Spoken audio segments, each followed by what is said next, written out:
If this story interested you, don't forget to subscribe to our channel and tell us what city you're watching us from. We'll continue. The scream cut through the darkness like a sharp blade, tearing the thick silence of the early morning. Marion woke with a jolt, her heart already pounding before her eyes were fully open. For an instant, still caught between sleep and wakefulness, she believed it was all just a nightmare. But then the second scream came, sharp and desperate, echoing through the endless corridors of that mansion in South London.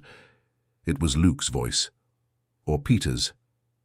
At 3 years old, the triplets still had such similar voices that Marion sometimes needed to see them to be sure which one was calling. But at that moment, identity didn't matter. What mattered was the raw panic overflowing from that child's voice, piercing through walls and doors, cutting through the night like a cry for help that no mother or caregiver could ignore. Marion threw the covers aside and jumped out of bed, her bare feet touching the cold, polished wooden floor. The house was completely dark, and she fumbled along the wall searching for the light switch. The light came on, revealing the simple but comfortable room she had occupied for 3 years, ever since she arrived at that residence as the caregiver for Robert Thompson's premature newborns. Mimi. Mimi. Luke's voice, or Peter's, or perhaps both together, called for her using the nickname they had created when they could barely articulate words. Marion's heart tightened. She ran to the door, twisted the doorknob hard, and pulled. The door didn't budge. Marion blinked, confused. She tried again, now with both hands, forcing the doorknob down and pulling with all her might. Nothing. The door was completely locked, but it didn't make sense. That door never had an external lock. She herself had asked Robert years ago for all bedroom locks to be removed for the children's safety. Mimi, help, Mimi. The voices came from the other side of the house, too distant, muffled by the thick walls and the corridors that snaked through the 2-story mansion. Marion felt panic rising in her throat like bitter bile. "I'm here," she cried, banging on the door with clenched fists. "I'm here, my darlings, calm down. Auntie will be right there." But even as she shouted, a lucid part of her mind was already beginning to understand that something was very, very wrong.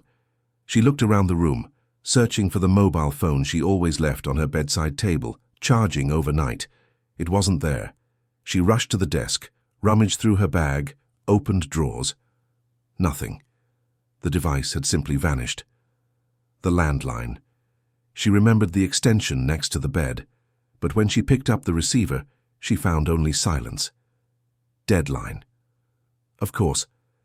The renovation that Patricia Dawson had insisted on doing the previous month had included the temporary deactivation of some extensions. Temporary. Marion felt a shiver run down her spine. Was it really temporary, or had it been deliberate? She ran back to the door and began to punch the wood with her fists, feeling the skin of her knuckles burn with each impact.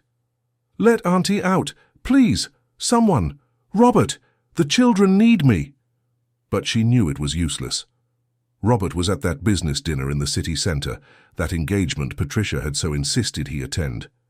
She had said it was important for his career, that the partners expected to see him, that he couldn't miss it, and Marion, as always, had agreed to stay with the children. After all, that was her job, her life, her reason for being for the past 3 years. "Mimi!" Peter's voice, she was sure now, came closer, as if the boy had run down the corridor. "Mimi, Luke fell. There's blood." Marion's world stopped. Blood. Luke was hurt, and she was trapped there, helpless, separated from the little ones by a locked door and meters of empty corridors. She felt tears burn her eyes, but forced her voice to come out firm, controlled. "Peter, my love, listen to Auntie. Can you hear me well?" "I can, Mimi." The boy's voice trembled, but in it was that determination Marion had always admired in the eldest of the triplets. Peter was only 3 minutes older than Luke and Sophia, but he had taken on the role of protector with touching seriousness. "You're a very brave boy, okay? Auntie needs you to help me take care of Luke. Can you do that?" "I can." The answer came quickly, childish, too confident for someone only 3 years old. Marion swallowed the sob that threatened to escape. "Then listen carefully. You're going to go to the bathroom and get a small towel. Anyone will do, okay? One of those small white ones we use to dry our hands. Okay. She heard the boy's little footsteps moving away, then returning. I got it, Mimi. Now you're going to wet the small towel under the tap. Make it really wet, then wring it out a little so it doesn't drip too much. Can you do that? On the other side of the door, Marion pressed her forehead against the cold wood, trying to visualize the children's bathroom, trying to guide Peter with her mind, with her heart, with all the willpower she had. She heard the sound of water running, then stopping. I wet it, Mimi. Very good, my love. Now you're going to go to Luke and put the small towel on the cut. Press gently, but firmly, okay? Like when Auntie puts a bandage on you. There was a pause. Marion heard muffled voices, Luke crying, Sophia calling for her too. The girl had been quieter until then, but now her voice joined the chorus of childish despair. Mimi, where are you? Why aren't you coming? The innocent question was like a punch to the stomach. Marion closed her eyes tightly, tears finally escaping, rolling hot down her face. How to explain to 3-year-old children that someone had locked her in? How to make them understand that the person who should protect them had also abandoned them in danger? Auntie is here, Sophia, my love. I'm very close. Do you hear my voice? I can't get out right now, but I'm here taking care of you. And Peter is being very brave, helping Luke. Mimi, Luke is crying a lot. Peter spoke again. His voice also choked now. There's a lot of blood. I know, my love. But you're doing it, right? Keep pressing the small towel. The blood will stop very soon. You're the older brother, the strongest. You're doing very well. And as she calmed the children, guiding Peter through the basic first aid that a 3-year-old boy could perform, Marion felt her mind working in parallel, trying to understand how she had gotten there. When had everything started to fall apart?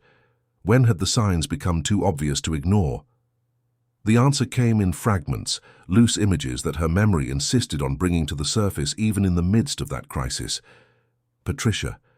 The name sounded bitter, in her mouth too sweet to be true. Patricia Dawson, the girlfriend Robert had started bringing home 8 months ago. In the beginning, she had been all smiles and kindness, praising the mansion, admiring the children from afar, treating Marion with polite but distant cordiality. Marion remembered the day Patricia first appeared on a sunny April Sunday. She wore an impeccable white dress, heels too high for a casual visit, discreet but extremely expensive jewelry sparkling at her neck and wrists, blonde hair flowing like a golden waterfall, perfect makeup, manicured nails, imported perfume flooding the air. It was everything. Marion was not and never would be. Robert was radiant that day. Marion remembered how he smiled, how his eyes shone in a way she hadn't seen since before Caroline died. Caroline, the wife who had passed away 3 years earlier, leaving Robert alone with 3 premature babies, fighting for their lives in incubators, so small and fragile that it was hard to believe they would survive. Marion had arrived in those dark days when Robert could barely function. She herself had come from a devastating loss, so recent and painful that it still bled with every breath. But perhaps that was precisely why she recognized his pain, because it was the same she carried, the pain of someone who continues living when a fundamental part of themselves is gone forever. She had no formal experience as a caregiver. She had no degree, no impressive references. She had only a shattered soul that was still trying to find a reason to keep breathing. And when she saw that man trying to hold 3 tiny babies while signing hospital papers, when she saw the silent despair in his eyes, Marion simply offered help. She didn't expect to be hired, but Robert, in that state of near collapse, saw something in her that none of the other candidates with perfect resumes had. He saw someone who understood what rock bottom was, someone who wouldn't run away when things got tough because she had already survived the impossible. The first few months were a haze of sleepless nights, bottles every 3 hours, endless doctor's appointments, beeping heart monitors, scares and silent prayers. Luke, Peter and Sophia were so tiny, so delicate, that Marion spent hours just watching their chests rise and fall, making sure they kept breathing. And in the midst of that chaos, something began to heal within her. Every smile she managed to elicit from the babies, every developmental milestone she witnessed, every time they calmed in her arms, Marion felt the broken pieces of her soul trying to mend. The children needed her, and she discovered, needed them too. Robert noticed. In the rare moments he was home, he observed her with the triplets and saw something that went beyond professionalism. He saw love. He saw dedication. He saw someone who looked at his children not as a job, but as a purpose. Over time, the household dynamic stabilized. Robert returned to work, diving headfirst into the technology company he had founded years earlier. It was his way of dealing with the pain, working to exhaustion until there was no room left to think about Caroline, about everything they had lost, about how life could have been different. And Marion became the pulsating heart of that house, the constant in the triplets' lives, the person who was there when they woke up and when they went to sleep, who knew each one's favorite story. Which toy calmed Luke? Which song made Sophia laugh? What was the right way to hug Peter when he was scared? Mimi? Peter's voice jolted her back to the present. Luke stopped crying. I think he's better. Marion took a deep breath, trying to control her voice. Very good, my love. You did an amazing job. Now leave the small towel on the cut and come here near the door. Bring Luke and Sophia too. All three of you come here, okay? She heard movement, uncoordinated little footsteps, childish voices approaching. When they felt they were closer, Marion pressed her mouth as close as possible to the crack in the door. I'm here, my darlings. Very close to you. We're going to keep talking, okay? Auntie is going to tell a story. Tell the princess story, Mimi. Sophia's voice, still tearful but hopeful. The little girl loved princess stories. Yes, I will, my love. But first, tell me something. Marion's voice became more serious, more controlled. Did you see anyone in the house before you called me? Did anyone pass through your rooms? There was a pause. Marion held her breath. The blonde lady passed by. Peter was the one who answered. The one Daddy sometimes brings. She went into your room, Mimi, when you were sleeping. We saw her from the door, then she left and went away. Frozen. That was the only word Marion could think of to describe what she felt at that moment. A chill that started in her chest and spread throughout her entire body, freezing the blood in her veins. Patricia. Patricia had done this. She had locked the door. She had taken the phone. She had planned to leave her completely isolated. But why? The question reverberated in Marion's mind as she tried to keep her voice calm for the children. Why would someone do such a thing? What was the objective of trapping the caregiver and leaving 3 small children alone? The answer began to form slowly, like a terrible revelation. Patricia wanted to prove something. She wanted to show that she could take care of the children, that she could replace Marion, that she deserved to be accepted, loved, seen as a maternal figure by the triplets. Jealousy had been growing for months. Marion noticed it in the glances Patricia cast when the children ran into her arms instead of greeting their father's girlfriend. She saw it in the way Patricia bit her lip when Luke called Marion Mimi with such special affection. She felt it in the tension that permeated the room when Robert praised the work Marion did, the way she knew every detail of the little one's routine. At first, Marion tried to smooth things over. She encouraged the children to greet Patricia. She tried to include her in activities, but the triplets, with that sharp intuition that young children have, simply didn't connect with her. It wasn't malice. It was just that Patricia was never truly present. She was always looking at her phone, worried about her makeup, eager for the visit. To end so she could have Robert all to herself. And then, 2 weeks ago, something happened that changed everything. Marion was in the kitchen preparing the children's snack when she heard Patricia crying in the study. The door was ajar, and even without wanting to, she overheard fragments of the phone conversation. Doctor, tests, unexpected results, difficulty getting pregnant. Perhaps impossible. Marion silently stepped away, her heart heavy. She knew that pain. She knew what it was like to have dreams of motherhood shattered by circumstances beyond control, and for a moment she felt true empathy for Patricia. But the empathy was not reciprocated. In the following days, Patricia became even more distant, more bitter. and the way she looked at Marion changed. It was no longer just jealousy. It was something darker. It was pure resentment. A caregiver without formal training, without an important family, without dazzling beauty, had everything Patricia wanted. She had the unconditional love of 3 children. She had Robert's complete trust. She had a purpose, a place in that world. And Patricia, with all her money, her impeccable appearance, her social contacts, couldn't have any of it. So she planned. She planned to prove that she could be needed, that she could be heroic, that if the children needed her, she would be there, and Robert would finally see her as a complete partner, as a potential mother to his children. But the plan fell apart. The children woke up scared. Patricia tried to calm them, but they didn't know her well enough. They didn't trust her. Luke, in a panic, ran and stumbled. The blood, the crying, the chaos. And Patricia, confronted with the reality of her own incompetence, with the fear of the consequences, with guilt beginning to consume her, fled. She simply fled. She left 3 small children bleeding and scared, alone in a huge mansion in the middle of the night. She left Marion locked in, helpless, desperate. And she left because she wasn't strong enough to face what she had caused. Mimi, Luke is thirsty. Peter's voice interrupted Marion's dark thoughts. Can I give him some water? Marion closed her eyes, forcing her mind back to the present, to what mattered. Yes, my love, you can. Do you know how to get water yourselves? Remember how Auntie taught you? I remember, let's go. Be careful on the stairs. Marion cried, her heart racing again. Go down slowly, holding the handrail. She heard the little footsteps moving away, descending the stairs that led downstairs.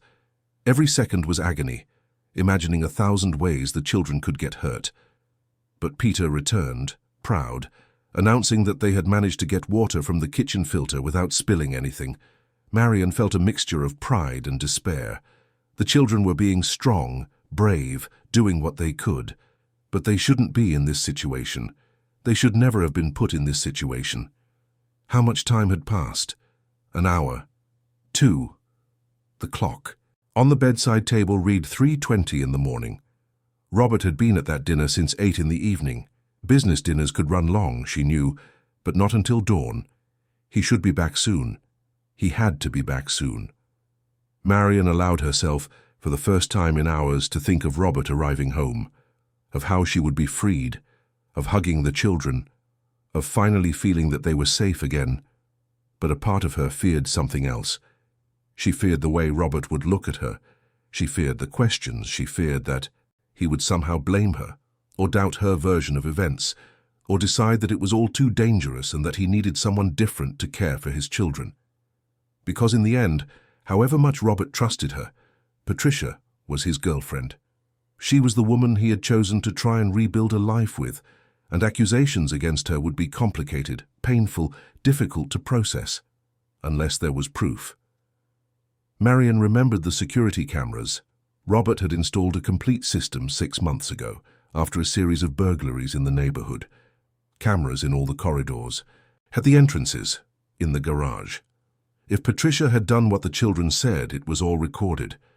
The idea brought a mixture of relief and fear. Relief because there would be undeniable proof. Fear because the truth, once revealed, would change everything. It would destroy Robert's relationship. It would bring legal consequences. It would turn that night into a watershed moment in everyone's lives.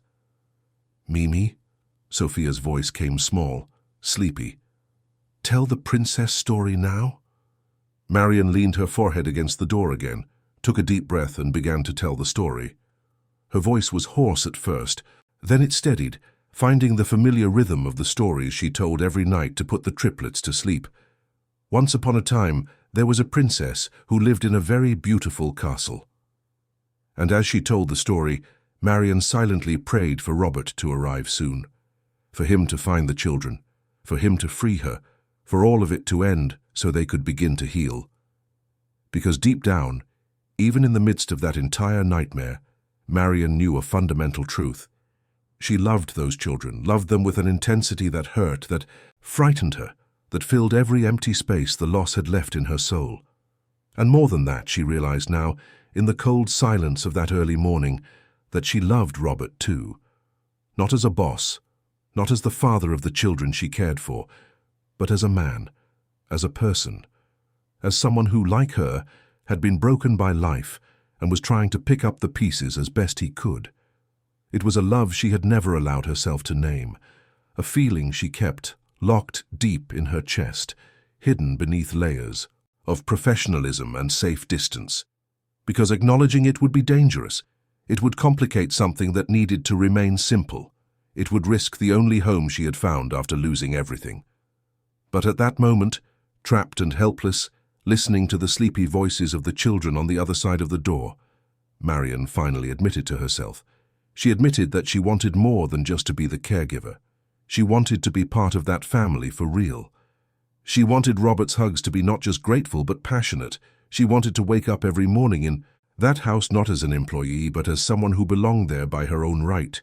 She wanted to love and be loved, and this revelation, in the middle of the worst night of her life, was at once the most frightening and most liberating thing she had ever felt. Outside, far away, Marion heard the muffled sound of a car entering the garage. Her heart leaped. Robert. He was back. Finally, the nightmare was about to end. Or perhaps, a part whispered in her mind, it was only just beginning. Robert Thompson turned off the car engine and sat in the driver's seat for a few seconds, weariness weighing on his shoulders like a lead blanket. The dinner had extended much longer than he expected, 4 hours of conversations about mergers, acquisitions, investments, and market strategies. All important for the company, he knew that, but every minute away from home seemed to drain a piece of his vital energy. He looked at the clock on the car's dashboard. 3:22 in the morning. Too late. Too early. One of those suspended times when the whole world seems to be asleep except you. Robert picked up his phone from the cup holder and saw notifications flashing on the screen. 3 alerts from the house's security system. His stomach churned. Internal motion alerts. At 2:15, at 2:23, at 2:41, movements detected in the second-floor corridors. The children. His first thought was immediate, instinctive. The triplets sometimes had nightmares, woke up scared, left their rooms looking for Marion. It was normal, but 3 alerts in less than half an hour. And why hadn't Marion responded to his messages? He got out of the car with sudden haste, locked the doors with the remote control, and practically ran to the mansion's main entrance. The key turned in the lock with a loud click that echoed in the silent night. Robert pushed the door open and entered. The house was dark, silent. But there was something in the air, an almost palpable tension, as if the walls were holding their breath. Robert turned on the lights in the entrance hall and stopped, listening. Nothing. Only the low hum of the air conditioning and the distant ticking of the living room clock. Marion. His voice sounded too loud in the silence, almost intrusive. There was no answer. Robert felt the first thread of genuine fear coiling in his stomach. Marion always answered. She was always alert, even in the middle of the night. It was part of what made her so exceptional at her job. He went up the stairs quickly, his steps firm against the polished marble. He passed the corridor leading to the children's bedrooms and saw that the doors were open. He peeked inside. The beds were empty, the blankets thrown aside as if the little ones had left in a hurry. Fear turned into icy panic. Robert turned and ran down the opposite corridor towards Marion's room. The door was closed. He knocked hard. "Marion, are you in there?" From the other side he heard a muffled cry, then frantic agitation. Robert, thank God. The door is locked. Someone locked me in here. The children are alone out there and Luke is hurt." Marion's voice was a mixture of relief, despair, and something he couldn't quite identify. The words took a second to organize themselves in Robert's mind, and when they finally made sense, it was like a punch to the chest. Locked in? Hurt?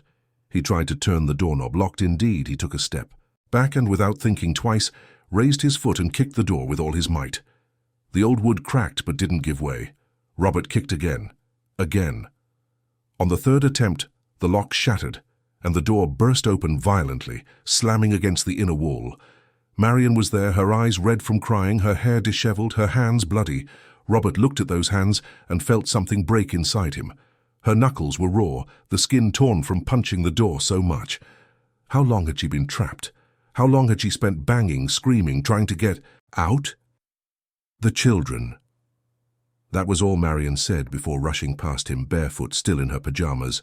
Robert followed her, his heart beating so hard it hurt his chest. They went down the corridor and found the 3 little ones huddled near the stairs, piled on top of each other like frightened puppies. "Mimi!" the 3 cried in unison when they saw her. Marion fell to her knees on the floor and hugged them, all at once, squeezing tightly, as if she needed to be sure they were real, that they were alive. She cried silently, only silent tears streaming down her face as she kissed each child's head, whispering words of love and relief. Robert stood still, observing the scene, and was struck by a truth so obvious that he wondered how he had never seen it before. That was not just the affection of a caregiver for the little ones she looked after. It was maternal love, pure, unconditional, absolute. "Daddy!"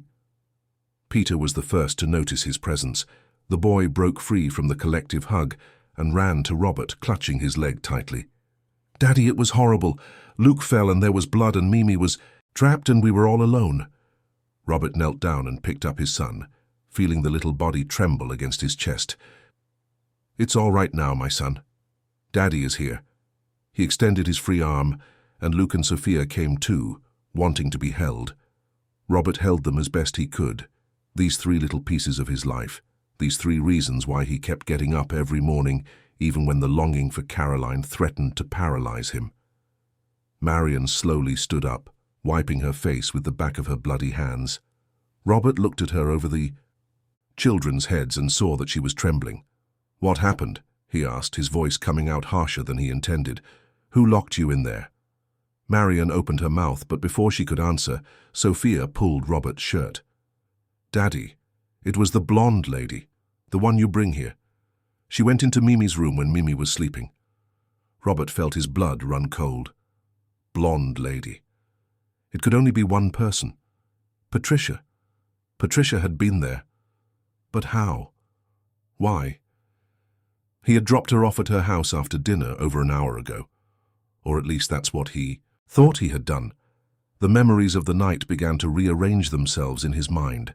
Patricia insisting that he go to the dinner, Patricia saying it was crucial for business, Patricia offering to drive him since he had had a little wine, Patricia suggesting he take a taxi back so he wouldn't have to worry about picking her up late. It had all been planned, every detail, so she would have access to the house without him, so she could execute whatever madness she had orchestrated. But why? The question reverberated, demanding an answer. Why would someone do this? To small children? Why would they put lives at risk in this way? "Robert, I need to take care of Marion's hands." Marion's voice brought him back. "No," he said, his voice now firm. "I'll take care of the children. You go treat those hands. Now." He left no room for discussion. He picked up the 3 little ones, one in each arm and Sophia on his hip, and started down the stairs. "Come on, my darlings. Let's wash Luke's cut, and then everyone goes back to bed. Everyone is very tired." Marion followed them, still trembling. In the kitchen, Robert sat the children on the counter and examined Luke's injury. A nasty cut on his forehead, but superficial. It had already stopped bleeding, thanks to the care Peter had given under Marion's guidance. Robert gently cleaned it, applied antibiotic ointment, and covered it with an adhesive bandage. "You were very brave, my son," he said to Peter, ruffling the boy's hair. "Very brave indeed. You took care of your brother like a true hero." Peter smiled, albeit shyly, childish pride shining in his tired eyes. "Mimi taught me. She taught me everything through the door phone." Robert looked at Marion, who was leaning against the kitchen doorframe, observing the scene with a distant expression. He saw her hands trembling, saw the way she hugged her own body, as if trying to hold herself together. "Go," he said softly. "Go take care of yourself. I'll stay with them." Marion hesitated, her caregiver's instinct battling with exhaustion. But then she nodded and left, her steps dragging towards the first-floor bathroom. Robert spent the next half hour putting the triplets back to bed. He changed Luke's blood-stained pajamas. He helped Sophia find her favorite plush rabbit that had disappeared from under the EO bed. He sat beside Peter and listened as the boy recounted the entire night, the words tumbling out mixed with yawns. When the three were finally asleep, huddled together on a single mattress as they always did when they were scared, Robert went downstairs again. He passed the study and stopped. The security system, the recordings. He turned on the computer and accessed the night's video files. It took only a few minutes to find what he was looking for, and when he saw it, he felt a rage so pure, so intense that he had to brace himself against the table to keep from punching the screen. There was Patricia, at 2 in the morning, entering through the back door with the key that he, in a gesture of stupid trust, had given her weeks before. Silently going up the stairs, entering Marion's room, who was sleeping, taking the mobile phone from the bedside table, looking around, finding something in her bag, probably looking for another communication device, and then leaving and closing the door. The video didn't show it clearly, but Robert could see that she had done something with the lock, perhaps an additional lock installed before, perhaps an improvisation. It didn't matter. What mattered was the intention. After that, the recording showed Patricia trying to interact with the children when they woke up. She tried to calm them, but the little ones rejected her, calling for Marion. The moment Luke ran and fell was there, captured at a perfect angle, and then, the part that made Robert's stomach churn, Patricia looking at the blood, at the crying children, at the chaos she had created, and simply leaving, fleeing, leaving 3 babies alone and scared. Robert paused the video and stared at the last image of Patricia, leaving through the door. Her face was visible. He saw fear, he saw panic, he saw guilt, but he didn't see enough remorse to make her stay and fix what she had broken. He saved the videos in multiple copies. Then he picked up his mobile phone and typed a quick message to Patricia. Just 3 words. "I know, come back." The reply came in less than 2 minutes. "Robert, I can explain. Please." There was no possible explanation. No justification in the world could make that acceptable. But Robert needed to confront her. He needed to understand, even if he would never forgive. "Come back now," he typed, "or I'll call the police and show them the videos." There was a longer pause this time. Then, "I'm coming. 15 minutes." Robert put his phone away and went to look for Marion. He found her in the laundry room, wrapped in a blanket, sitting on the floor with her head resting against the washing machine. She had taken care of her hands, he could see. They were bandaged with clean gauze, but she hadn't returned to her room. He sat down beside her, his back against the cold wall. For a long moment, neither of them said anything. They just sat there in the silence of the early morning, processing everything that had happened. "I'm so sorry," Marion finally said, her voice small. "I should have noticed. I should have seen the signs." Robert turned his head to look at her. "What signs?" She took a deep breath. "Her jealousy. The way she looked at me when the children hugged me. I knew something was wrong, but I never imagined she was capable of something like this. I never thought she would put the children in danger." "It's not your fault," Robert said, and realized he completely believed it. "None of this is your fault. The only person responsible is Patricia, and she will answer for it." Marion closed her eyes. "Are you going to call her here?" "I already called her. She's coming." Marion's eyes opened wide, alarmed. "Robert, I don't want to see her. I don't want to be in the same room as her. Not after what she did." "You don't have to," he assured her. "You can stay here, or in your room, or anywhere. But I need to confront her. I need her to see that I know that there is proof that she won't escape the consequences." Marion nodded slowly.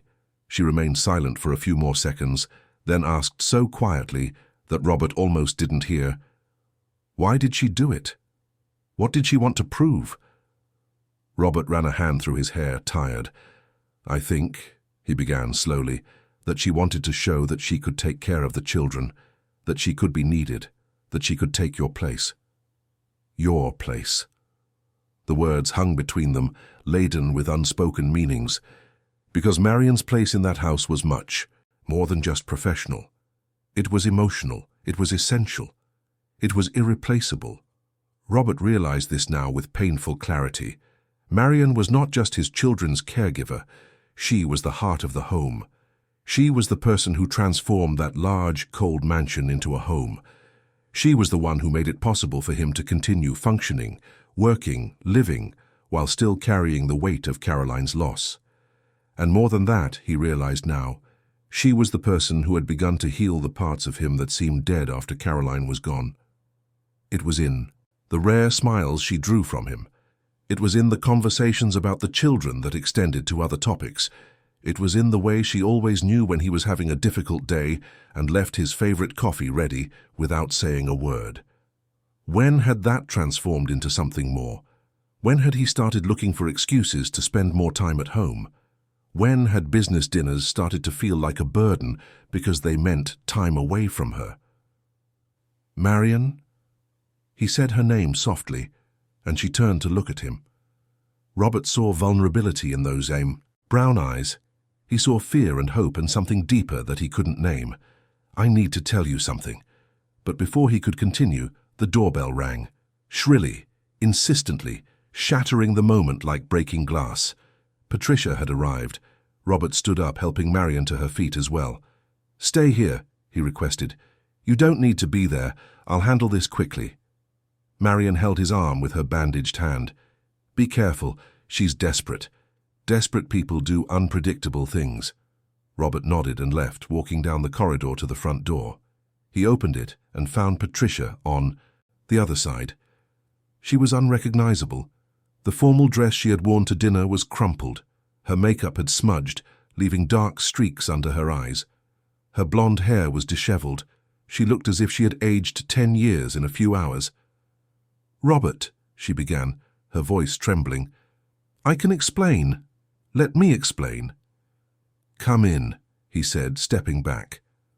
Patricia entered hesitantly, her eyes wide, scanning the hall as if seeing ghosts in every shadow. Robert guided her to the living room but didn't offer her a seat. He remained standing, arms crossed, his expression stern. "Explain. Then—" Patricia opened and closed her mouth several times, searching for words. "I just wanted," she finally said, "to help. I wanted to show that I could take care of them, that I could be important to them too." "By locking up the caregiver and leaving 3 small children alone." Robert's voice was dangerously low. "By letting my son bleed while you fled. Is that your version of helping?" Tears began to roll down Patricia's face. "I didn't know it would go wrong. I thought they would sleep all night, that in the morning I would be here when they woke up, that I would manage to make them accept me." Robert felt such great anger that he had to take a deep breath to keep from shouting. "You didn't plan for them to wake up. You didn't plan for them to be scared. You didn't plan for them to get hurt. And when everything got out of control, you fled like a coward and left them alone." "I panicked," Patricia cried, her voice rising hysterically. "I didn't know what to do. They wouldn't stop crying. They wouldn't listen to me. The blood, I could only think I had ruined everything." "You really did ruin it," Robert confirmed, his voice sharp as a blade. "You ruined any chance you had with them, with me, with this family. And worse, you put children's lives at risk out of pure insecurity." Patricia sobbed, hugging her own body. "It's Marion, isn't it? You love her. That's why you'll never accept me. That's why your children will never love me. Because she's there, always perfect, always present, always knowing exactly what to do." The accusation hung in the air, raw and true. Robert remained silent for a long moment. Then he said, with surprising calm, "Yes, I love Marion." It was the first time he had admitted it aloud. To another person, to himself. And the moment the words came out, Robert felt something release within him. A truth he had been denying for months, perhaps years, finally recognized. Patricia staggered as if she had been slapped. "So it was true," she whispered. "It was always true." "But that doesn't justify anything you did," Robert continued. "Even if I didn't love Marion, even if she was just the caregiver and nothing more, what you did today was unforgivable. You terrorized small children. You hurt my son. You trapped an innocent person. Out of jealousy, out of insecurity, out of selfishness."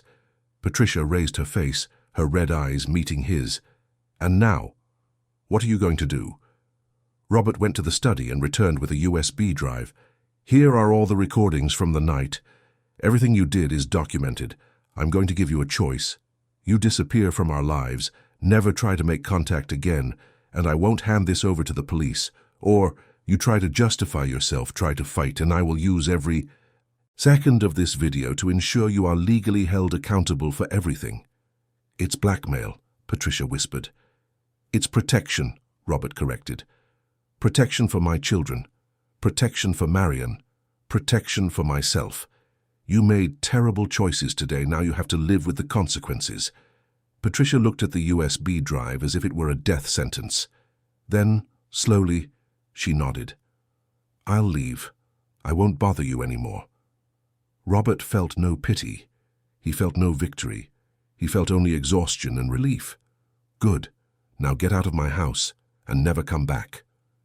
Patricia walked to the door like a ghost, her steps dragging, her shoulders hunched. Before leaving, she turned one last time. "I really loved you," she said. "I believed we could be a family." "Love," Robert replied softly, "doesn't hurt. It doesn't put at risk. It doesn't abandon when things get difficult. What you felt wasn't love, it was possessiveness, and that would never be enough." Patricia closed her eyes, new tears streaming down. Then, without another word, she left. Robert heard her car drive away, the sound of the engine fading until it disappeared completely into the night. He locked the door and stood in the hall for a long moment, just breathing. It was past 4 in the morning. In a few hours the sun would rise, bringing a new day. A different day, a day where everything had changed. Robert slowly went up the stairs and walked to the children's room. The three still slept huddled together, their breaths deep and regular. He adjusted the blankets over them, kissed 3 sweaty foreheads, and whispered silent promises to always protect them, always be present, always do better. Then he went to look for Marion. She was still in the laundry room, but now standing, looking out the window at the dark garden outside. She turned when she heard him enter. "She's gone?" "Yes," Robert confirmed, "and she won't be back." Marion nodded, seeming to process the information. Then she asked, "What did you say to her?" Robert crossed the space between them, stopping very close enough to feel her warmth, to see the golden flecks in her brown eyes, to notice how her hands trembled even bandaged. "I told her the truth," he replied softly, "that I love you." The silence that followed was absolute. Marion looked at him with wide eyes, her mouth slightly open in surprise. Robert saw 1,000 emotions cross her face: shock, doubt, hope, fear. "You," she began, her voice failing. "You can't. I'm just the caregiver. I'm not. I have nothing to offer. You deserve someone better. Someone like Caroline. Someone who is—" Robert gently placed his fingers over her lips, interrupting the flow of denials. "You saved my children today, using only your voice. You love them as if they were your own. You transformed this house into a home. You made me want to live again, feel again, love again. How is that not enough? How— Do you not see how extraordinary you are?" Tears returned to Marion's eyes, but this time they were different. They were tears of something akin to happiness, mixed with fear and hope. "I'm so scared," she confessed. "Scared that this is just gratitude or familiarity or the moment. Scared of ruining everything we've built. Scared of losing you all."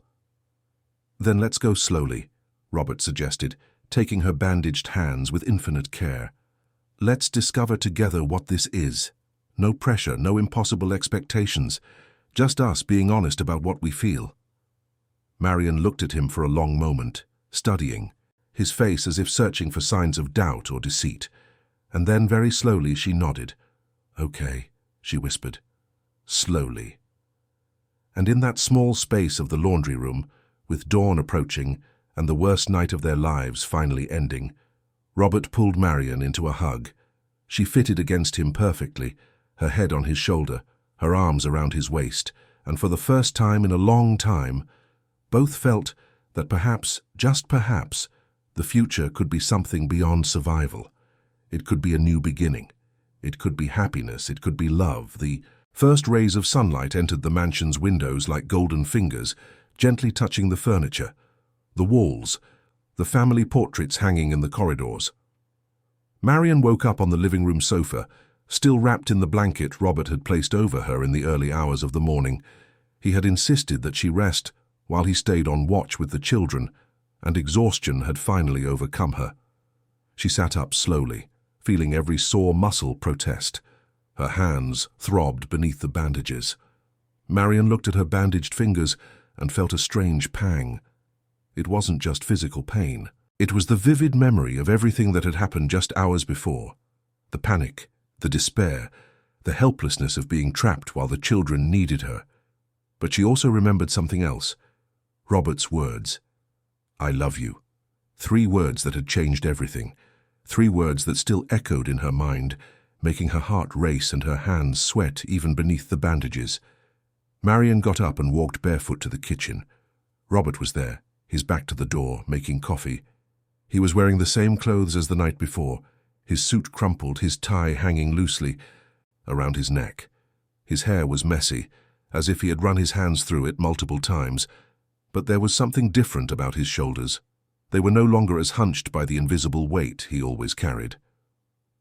"Good morning," she said softly.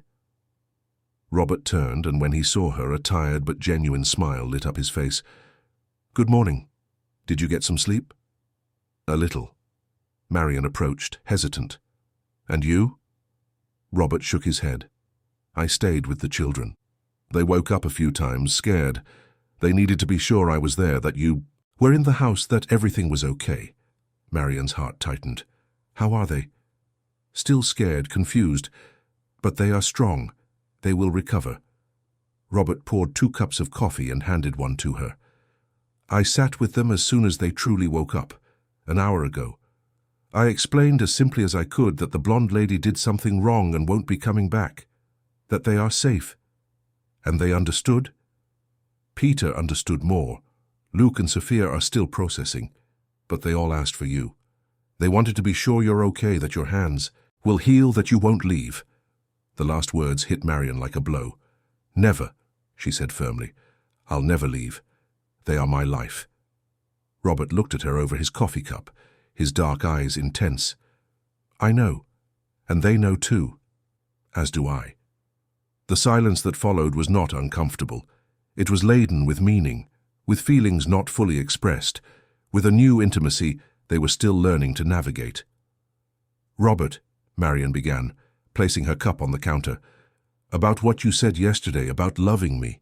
He put his own cup aside and took a step towards her. "I meant every word. And if you need time to process, to decide how you feel, I understand. But I won't pretend it's not true just because it's complicated." "It's not that it's complicated," Marion tried to explain, searching for the right words. "It's that I feel it too. I've felt it for a long time, but I was always afraid to acknowledge it, to name it, because it seemed impossible. You're my boss, I'm the caregiver. There's a power imbalance. There's the memory of Caroline. There are the children." Robert took her bandaged hands with infinite delicacy. "All of that is real, and all of it needs to be considered. But do you know what else is real? The way you look at me when you think I'm not noticing. The way I look for excuses to stay home longer just to be near you. The way we fit together, as a family, as something greater than employer and employee." Tears returned to Marion's eyes. "I'm so afraid of ruining it, that if we try and it doesn't work out, I'll lose everything. The children, you, this home we've built." "Then let's make a deal," Robert proposed. "Let's go slowly, as I said yesterday. Let's let things happen naturally, no pressure, no expectations. And if at any point you feel it's not right, that it's not what you want, I promise we'll find a way to continue being a family for the children, because that will never change. You will always have a place here." The promise calmed something deep within Marion. She nodded, wiping her tears with the back of her bandaged hand. "Okay." Slowly. And then, because it seemed the most natural thing in the world, Robert pulled her into another hug. Marion rested her face against his chest, listening to the steady beat of his heart, feeling the comforting warmth, and for the first time allowed herself to believe that perhaps, just perhaps, she deserved that. deserved to be loved, deserved to rebuild her life, deserved to be happy. "Mimi!" Sophia's voice cut through the moment. The two quickly separated, almost guilty, but when they looked at the kitchen door, the three triplets were there, in their pajamas, their hair disheveled from sleep, looking at them with solemn expressions. "Good morning, my darlings," Marion said, opening her arms. The children ran to her, hugging her waist, her legs, seeking the familiar comfort of her touch. Robert watched the scene and felt his chest tighten with emotion. There was his family, imperfect, patched together, built on loss and pain, but real and strong. Stronger than any storm that tried to bring them down. The following days were for adjustments and healing. Robert hired a security company to review the entire house system. All external bedroom locks were removed. The landline was reconnected in every room.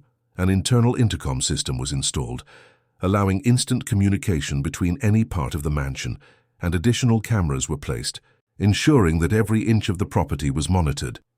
Marion insisted on participating in every decision. It was no longer just about physical security. It was about regaining the sense of control that had been taken from her on that terrible night. Robert understood this without her needing to explain, and included her in everything. The children also needed help processing the trauma. Robert found a specialized child therapist, Dr. Helen, a middle-aged woman with a maternal demeanor and a soft voice who immediately won the triplets' trust. The sessions began as simple games, drawings, stories, but gradually Dr. Helen helped Luke, Peter, and Sophia express the fear they had felt, the confusion, the feeling of abandonment.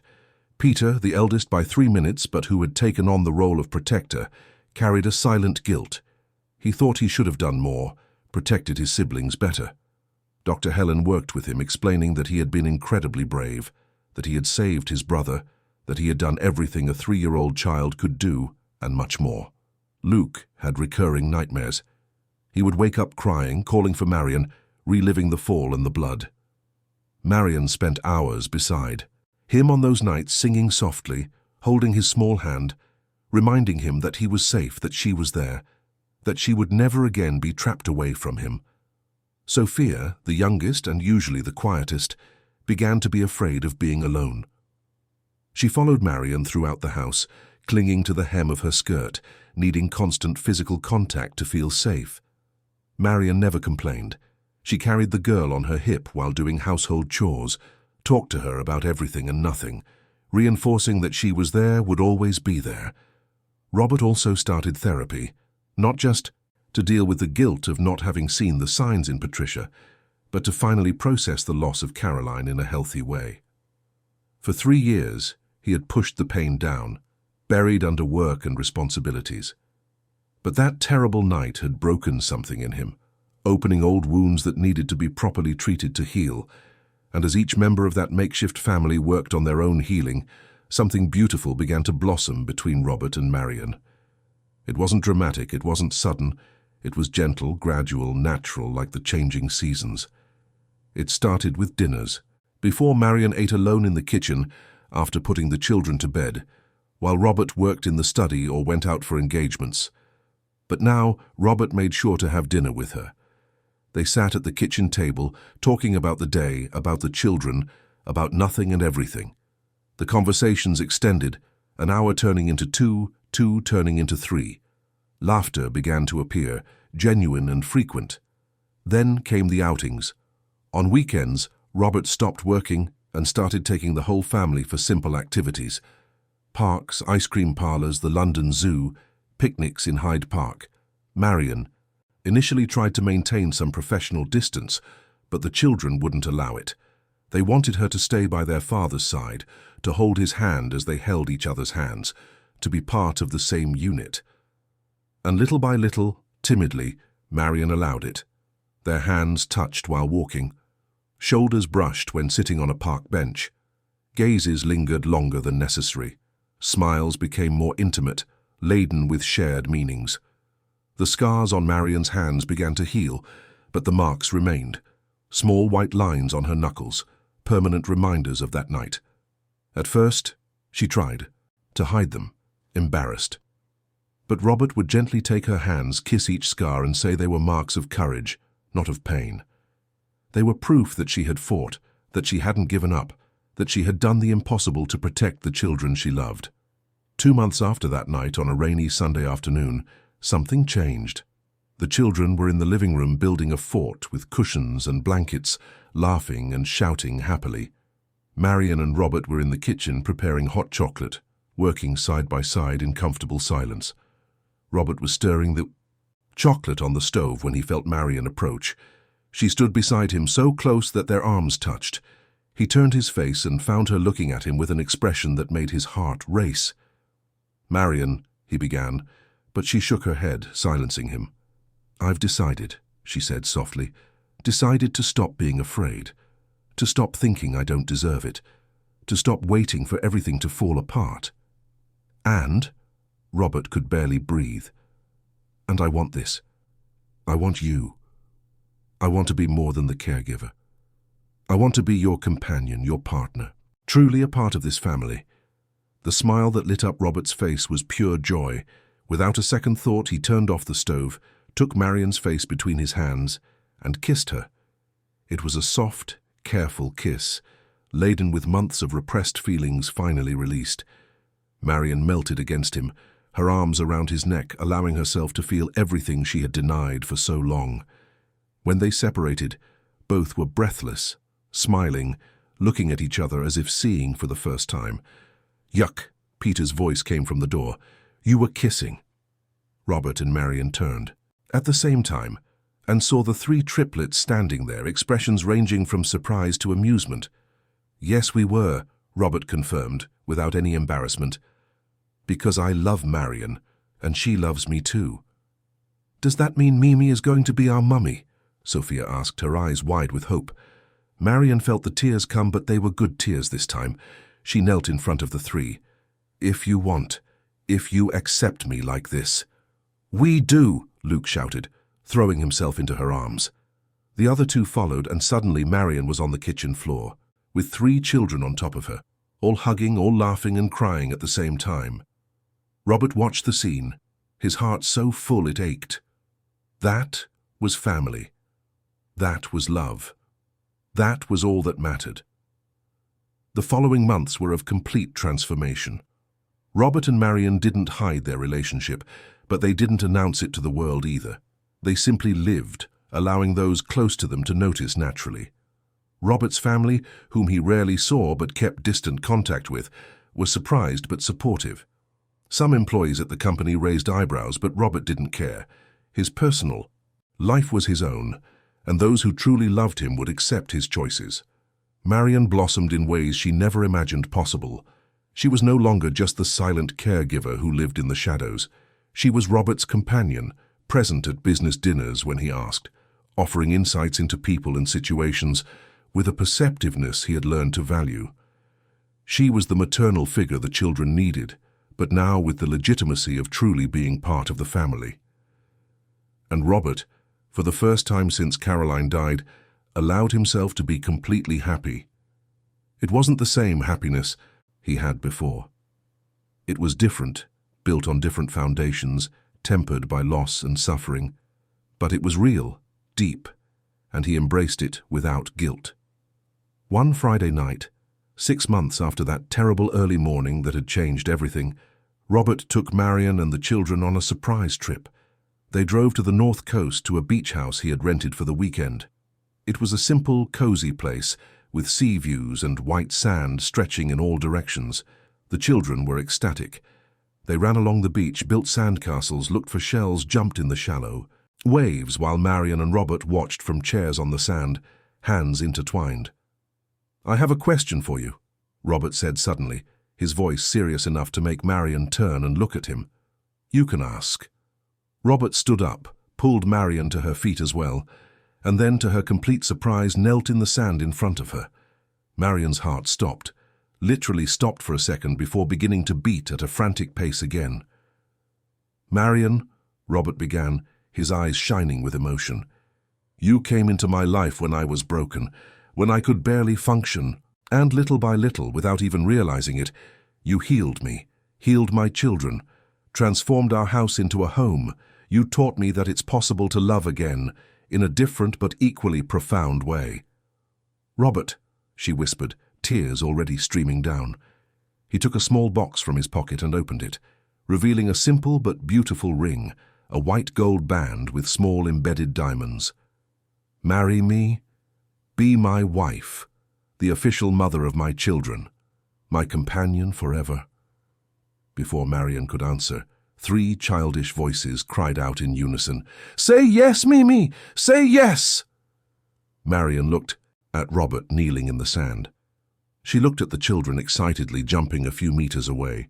She looked at the sea, at the blue sky, at that perfect moment that seemed straight out of a dream. And then, with a smile that lit up her entire face, she said the only possible word. "Yes, yes, I do."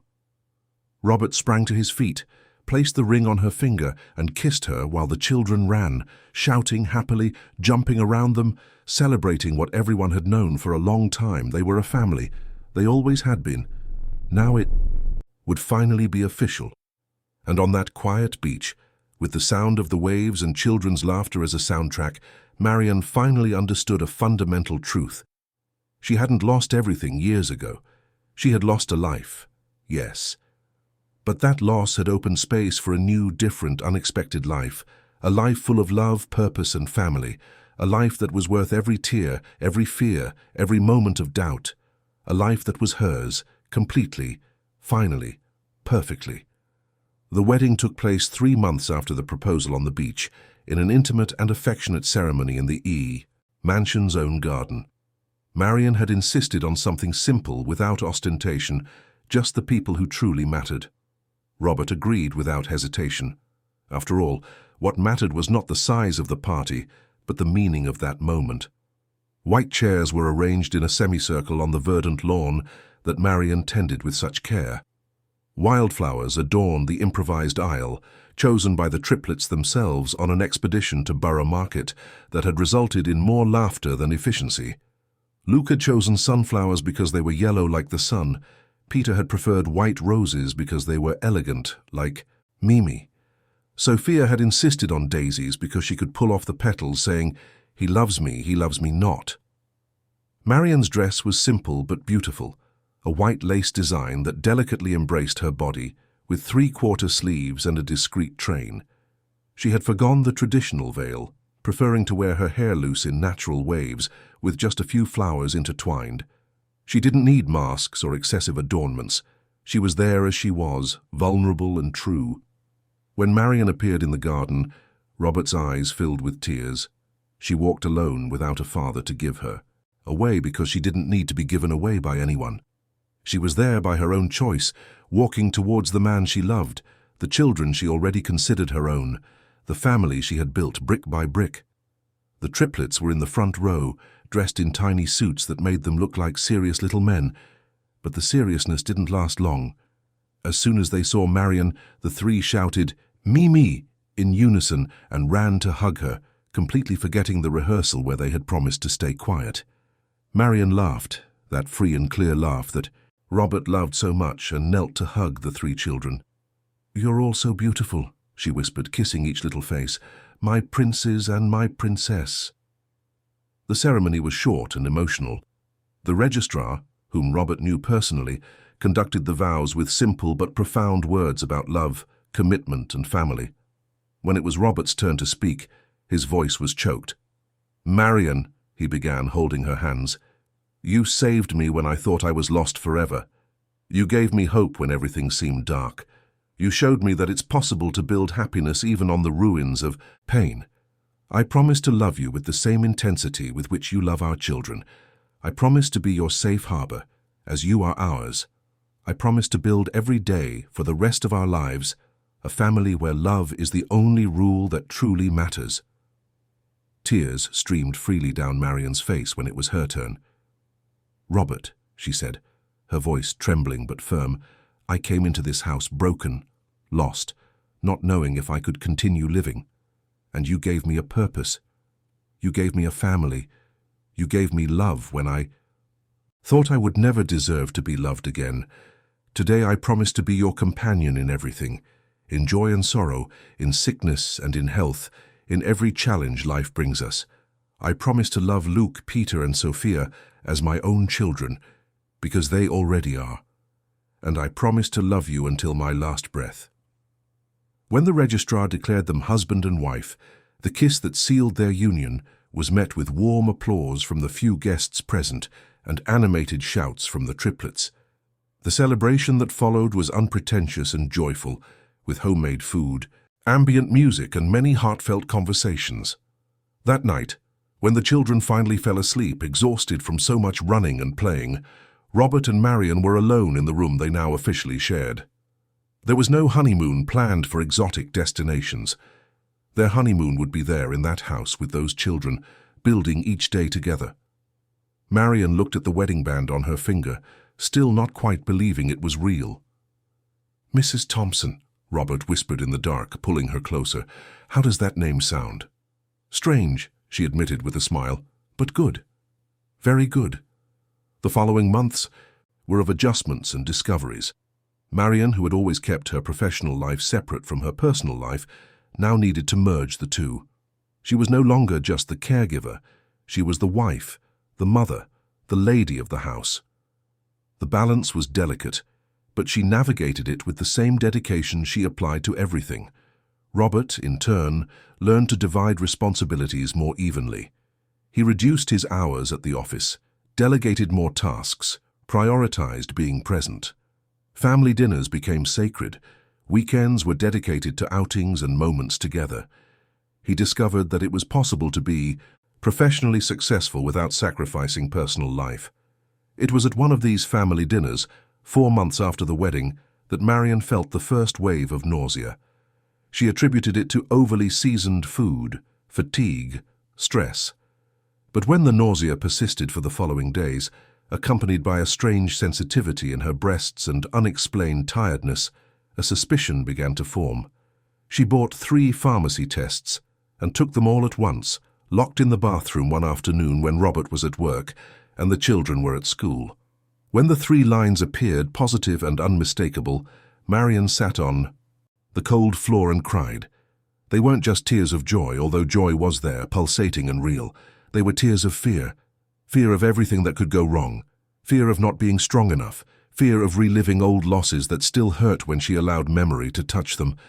But when Robert came home that night, and she told him, holding the 3 tests with trembling hands, the way his face lit up was enough to push away some of the fears. "Seriously?" he whispered, incredulous. "We're going to have a baby?" "Yes," she confirmed. And then she was in his arms, being spun in the air as Robert laughed with pure, childlike joy. The children were ecstatic with the news. "We're going to have a little brother," Peter announced proudly. "Or a little sister," Sophia corrected. "Either way," Luke concluded, "it's going to be great no matter what."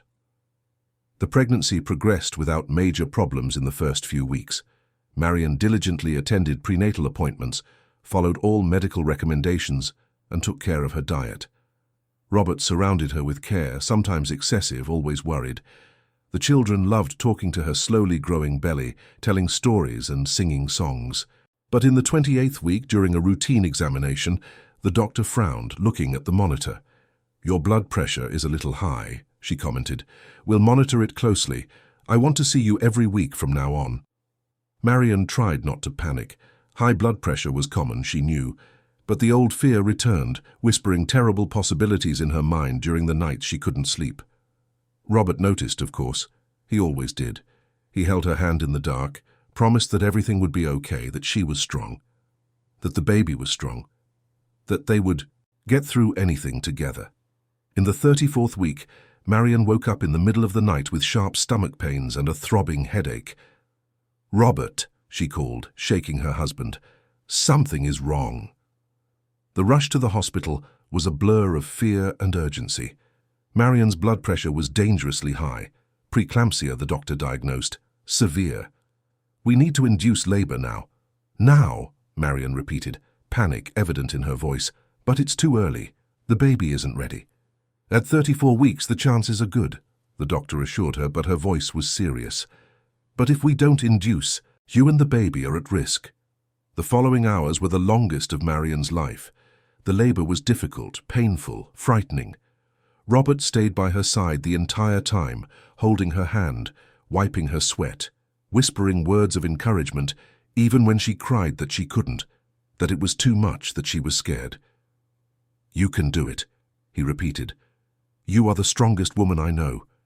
You saved our children using only your voice. You will bring our daughter into the world. I believe in you." And when finally, after 15 hours of labor, the weak but determined cry echoed through the room, Marion collapsed in tears of pure relief. "It's a girl," the doctor announced, but the tone wasn't entirely celebratory. "We need to take her to the neonatal ICU. She needs respiratory support." "Can I see her?" Marion pleaded, trying to sit up even though she was exhausted. They brought the baby over for just a few seconds, a tiny, red little thing, with tubes and wires connected. But when Marion touched the delicate little hand, the tiny fingers closed around hers, firm and determined. "Fighter," Marion whispered. "Our little fighter." They named her Caroline, not as a replacement for the first Caroline, but as a tribute, a way to honor her memory while celebrating new life. The weeks in the neonatal ICU were emotionally devastating. Marion practically lived at the hospital, sitting beside the incubator, talking to her daughter, singing softly, promising that everything would be okay. Robert divided his time between the hospital and home, caring for the triplets who missed their mother, but understood that their little sister needed her now. Luke, Peter, and Sophia made drawings that were hung around the incubator. They wrote little letters with shaky handwriting and spelling errors, asking for little Carol to be strong and come home soon. The medical team was moved by the dedication of that family. It was 23 days of beeping monitors, of assisted breathing, of weight gain gram by gram. But Caroline fought with the same determination she had seen in her mother, the same strength she had inherited from her father. And when they finally received their discharge, when they could take that fragile but stable little bundle home, it was as if the sun had returned to shine after an endless storm. The triplets were waiting, at the door, holding a giant hand-painted sign that read, "Welcome, little Carol." When they saw their little sister for the first time outside the incubator, the three were reverent, almost afraid to touch her. "She's so tiny," Sophia whispered, her eyes wide. "You were too," Marion remembered with a smile. "Premature and tiny. And look how strong you've grown." In the following months, the house filled with a new dynamic. Caroline was a calm baby who cried little but required constant care due to her prematurity. Marion immersed herself in motherhood with the same dedication she had always applied to the triplets, but now there was something different. She was no longer the hired caregiver. She was the mother, truly, completely. The triplets proved to be protective and loving siblings. Peter, the eldest, took on the role of guardian, always keeping an eye on his little sister. Luke loved to make her laugh with funny faces. Sophia sang her the same songs Marion used to sing, imitating her mother's soft tone. Robert observed everything with a mixture of admiration and gratitude. His life had taken such unexpected turns. He had lost Caroline and thought he would never recover, but he had found Marion, or rather Marion had found him in the darkest days, and together they had built something beautiful on the ruins of the past. One night, when Caroline was 6 months old and finally sleeping through the night, Robert and Marion met in the garden under the stars. The children were sleeping peacefully inside. The house was silent, at peace. "Do you regret it?" Robert asked suddenly. "Everything you went through? The night you were locked in? The fear? The trauma?" Marion thought for a long moment. "I should regret it," she finally said. "It was horrible. It was terrifying. But if that night hadn't happened, perhaps we would never have had the courage to admit what we felt. Perhaps we would have remained forever trapped in a safe but incomplete dynamic. So no, I don't regret it, because it brought me here." Robert pulled her into a hug. Marion rested her head on his shoulder, listening to the steady beat of his heart, and felt a profound peace settle in her soul. The scars on her knuckles were still there, permanent marks of that terrible night. But Marion no longer saw them with shame or pain. She saw courage. She saw strength. She saw proof that she had fought for those she loved and won. All the doors of the house remained open now, not just physically, but metaphorically. Doors to love, to healing, to second chances, to the family they had chosen to be. The years passed like pages turning in a beautiful book. Caroline grew up strong and healthy, with no lasting effects from prematurity, a joyful child who loved to follow her older siblings everywhere. The triplets became inseparable companions, fierce protectors of their little sister, partners in all adventures. Marion blossomed into her complete identity. She was no longer the broken woman who had arrived at that mansion years ago, lost and aimless. She was a wife, a mother, a companion, an essential part of a family that loved her unconditionally. The losses of the past didn't disappear, but were integrated into who she was, transformed into wisdom and empathy instead of just pain. Robert continued to be professionally successful, but never again allowed work to consume his life. He had learned the most important lesson: family came first. Always. The children knew they could count on him, that he would be present in important moments, that his love was not conditional on success or behavior. And in that house in London, in the gardens where the children played, in the rooms where conversations and laughter echoed, a family built on losses, traumas, and second chances proved that love is stronger than any darkness. One Sunday morning, almost 5 years after that terrible night, Marion woke up enveloped by the warmth of 5 people. Robert slept beside her, an arm over her waist. Caroline was curled up between them, her dark hair spread across the pillow. And at the foot of the bed, the triplets had huddled together at some point in the early morning, seeking the comfort of being all together. Marion looked at each sleeping face and felt her chest fill with an emotion so intense it hurt in the best possible way. That was her family. Imperfect, noisy, chaotic at times, but absolutely perfect in its imperfection. Robert opened his eyes and found her looking. "Good morning," he whispered, smiling. "Good morning," she replied, and then, because words weren't enough to express everything she felt, she simply kissed him. A soft kiss, full of promises of all the future days they would build together. The children began to wake up one by one, bringing with them the joyful chaos of Sunday mornings, cries of hunger, demands for pancakes, arguments about which cartoon to watch. Marion and Robert got up together, hands intertwined, and went downstairs to start another day. And as they prepared breakfast with 4 helpers, more hindering than helping, as laughter filled the kitchen and the sun streamed through the windows illuminating everything, Marion finally understood the deepest truth. She had not just survived, she had been reborn. She had found not just a family, but a home. Not just love, but purpose. Not just healing, but completeness. The scars remained, yes, on her hands, in her soul, in her memory. But they were no longer symbols of pain. They were emblems of strength, proof that she had fought, had won, had transformed trauma into triumph. And on that sunny morning, surrounded by noise and mess and overflowing love, Marion Thompson smiled. A genuine, free, radiant smile. Because finally, after so much searching, so much suffering, so much doubting, she had found what she had always looked for. She had found her place in the world, her home, her family, her love. And all the doors remained open, inviting not to escape, but to life, to love, to everything that was yet to come. End of story. Dear listeners, we hope Marion and Robert's story has touched your heart. If you were moved by the journey of this family, built on losses and reborn through love, leave a like, subscribe to the channel, and tell us in the comments what stood out most to you in this story.